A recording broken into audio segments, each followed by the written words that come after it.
Escola Iniciática Templo Illuminati. Estudos dirigidos. Iniciação ao primeiro grau. Link na descrição.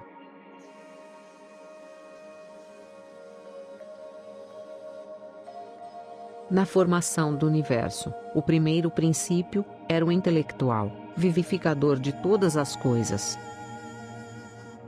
O segundo princípio era o caos, um princípio líquido, sem forma ou sentido.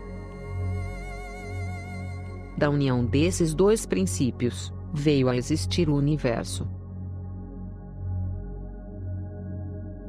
O caos, com esta união com o espírito, dotando-se de sentido, resplandeceu com prazer, e assim, produziu a luz. Esta é a Trindade Universal, baseada nas concepções metafísicas dos antigos, que, raciocinando por analogia, fizeram do homem, que é um composto de intelecto e matéria, o microcosmo, do macrocosmo, ou o grande universo.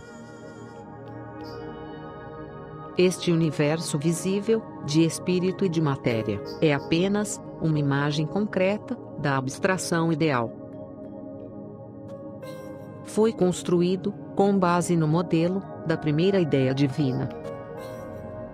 Assim, o nosso universo existiu, desde a eternidade, em estado latente. A alma que anima esse universo puramente espiritual é o Sol central, a mais elevada divindade em si mesma. Não foi esta divindade que construiu a forma concreta da ideia, mas o seu primogênito. E, assim como ela foi construída, com base na figura geométrica do dodecaedro, o primogênito agradou-se em empregar 12.000 anos na sua criação. Isto está em conformidade com a teoria egípcia de 6.000 anos e com a contagem hebraica, que mostra que o homem foi criado no 6º milênio. Porém, com anos, se pretende dizer eras. Os antigos, que contavam apenas 4 elementos, fizeram do éter o quinto, sendo considerado um intermediário entre este mundo e o próximo.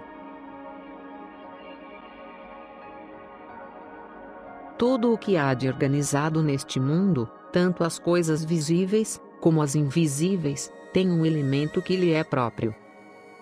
O peixe vive e respira na água. A planta consome o gás carbônico que os animais e os homens produzem. Alguns seres foram feitos para viver em camadas rarefeitas de ar. Outros existem apenas nas mais densas. A vida, para alguns, depende da luz do sol. Para outros, da escuridão. Essas analogias permitem concluir, não só que não existe uma porção desocupada na natureza universal, mas também que para cada coisa que tem vida, são fornecidas condições especiais.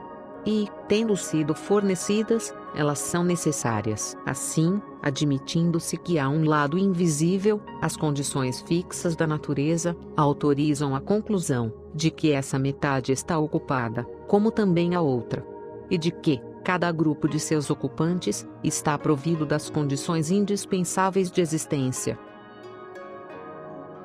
O fato de que há espíritos implica que haja uma diversidade de espíritos, pois os homens diferem, e os espíritos humanos são apenas homens desencarnados.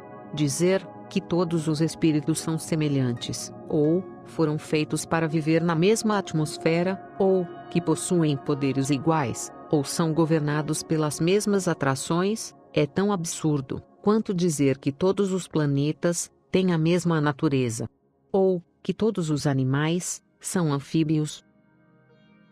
Muito mais razoável é supor que dentre os espíritos, as naturezas mais grosseiras descerão às alturas mais profundas da atmosfera espiritual.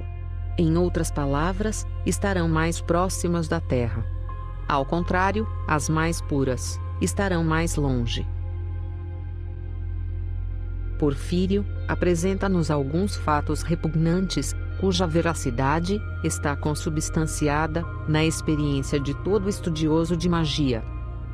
Diz ele, tendo a alma, mesmo após a morte, uma certa afeição pelo seu corpo, uma afinidade proporcional à violência com que a sua união foi rompida, vemos muitos espíritos errando em desespero em torno dos seus restos terrestres. Os vemos, até mesmo, procurando ansiosamente os restos pútridos de outros cadáveres, e se recreiam no sangue recentemente vertido, que parece infundir-lhes, por um momento, a vida material. A alma nasce neste mundo, depois de deixar um outro mundo, em que a sua existência precede aquela que conhecemos na Terra.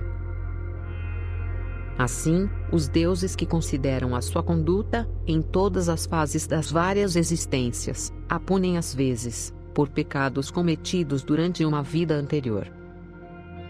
Os reencarnacionistas citam Apuleio, em apoio de sua teoria, de que o homem passa por uma sucessão de nascimentos humanos físicos, nesse planeta, até que finalmente, seja purgado das impurezas da sua natureza. Mas, Apuleio, diz muito claramente, que chegamos a este mundo, vindo de um outro, onde tivemos uma existência, cuja lembrança perdemos. Da mesma maneira, que um relógio, passa de mão em mão, e de sala em sala da fábrica, uma parte sendo acrescentada aqui, e outra ali, até que a delicada máquina esteja perfeita, de acordo com o plano concebido na mente do mestre, antes que a obra fosse iniciada. Assim também, de acordo com a filosofia antiga, a primeira concepção divina do homem toma forma pouco a pouco, nos muitos departamentos do ateliê universal, e o ser humano perfeito finalmente aparece em nossa paisagem. Esta filosofia ensina que a natureza nunca deixa a sua obra inacabada. Se falha na primeira tentativa, ela tenta novamente. Quando ela faz evoluir um embrião humano, a intenção é que o homem se torne perfeito, física, intelectual e espiritualmente. O seu corpo deve crescer, amadurecer, desgastar-se e morrer. A sua mente deve expandir-se, amadurecer e ser harmoniosamente equilibrada. O seu espírito divino deve iluminar e confundir-se facilmente com o homem interior. Nenhum ser humano completa o seu grande círculo, até que tudo isso não tenha sido feito. Assim como os retardatários de uma corrida lutam e se fadigam logo no início, enquanto o vitorioso atinge o seu objetivo. Da mesma forma, na corrida da imortalidade, algumas almas ultrapassam em velocidade todas as outras e chegam ao fim, enquanto as miríades de seus competidores lutam sob o fardo da matéria, próximo da reta de partida. Algumas, desafortunadas, caem, abandonam a corrida e perdem toda a oportunidade de ganhar o prêmio. Outras, levantam-se e empenham-se de novo na corrida.